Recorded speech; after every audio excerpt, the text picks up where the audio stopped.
সেই নূর আল্লাহ পাক আপনাকে দিবেন যদি আমি কোরআন তেলাওয়াত করি এবং আল্লাহর জিকির বাড়িয়ে দিই। আল্লাহ পাক আমাদেরকে সবাইকে নূর দান করুন, আমিন। কিন্তু সভ্যতা শুরু হয়েছে নবী দ্বারা। প্রত্যেকটা সভ্যতা শুরু হয়েছে কার দ্বারা? নবী দ্বারা। আমাদেরকে বোঝানো হয় যে মানুষ আগে পোশাক পরতে পারতো না, গাছের ছাল বাকল পরে থাকতো, তাই না? শিখেছেন না এগুলো? আর আল্লাহ পাক কোরআনে বলছেন যে আমি আসমান থেকে আদম এবং হাওয়া আলাইহিস সালাম তাদের জন্য পোশাক পাঠিয়েছিলাম। আমরা শিখেছি ছোটবেলায় মানুষ পশু শিকার করে খেত, বন্য প্রাণীর মতো ছিল, গুহায় ছবি এঁকে রাখতো, তাই না?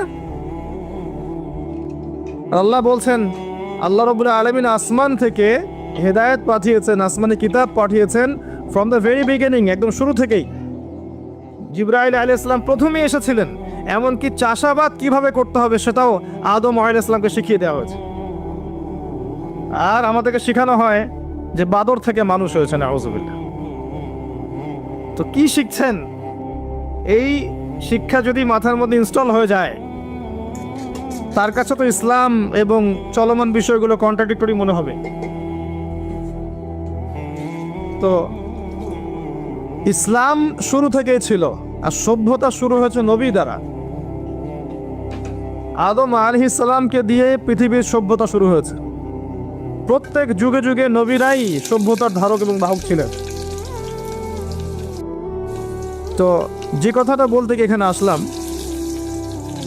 যে প্রথম যে বিষয়টা তিনি বলেছেন ইসলামের ডেফিনেশন, এখানে প্রথমে বলেছেন তাওহীদ অর্থাৎ শাহাদা। এখানে দুইটা অংশ আছে, একটা হচ্ছে তাওহীদ আর একটা হচ্ছে সুন্নাহ। যখন আপনি লা ইলাহা ইল্লাল্লাহ সাক্ষ্য দিচ্ছেন, আপনি তাওহীদের সাক্ষ্য দিচ্ছেন। আর এটা দিনের প্রথম খণ্ড, প্রথম অংশ, প্রথম পিলার। এই দিনটাই আল্লাহর কাছে গ্রহণযোগ্য, অন্য কোনো রিলিজন, জীবন ব্যবস্থা আল্লাহর কাছে গ্রহণযোগ্য নয়।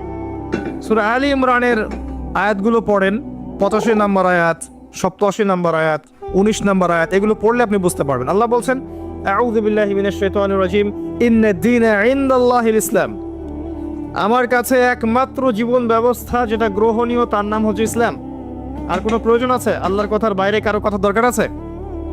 আল্লাহ নিজে বলছেন, আল্লাহ পাক নিজে বলছেন শাহিদ আল্লাহু আন্নাহু লা ইলাহা ইল্লাল্লাহ। আল্লাহ বলছেন আমি আল্লাহ সাক্ষ্য দিচ্ছি আমি ছাড়া কোনো ইলাহ নাই।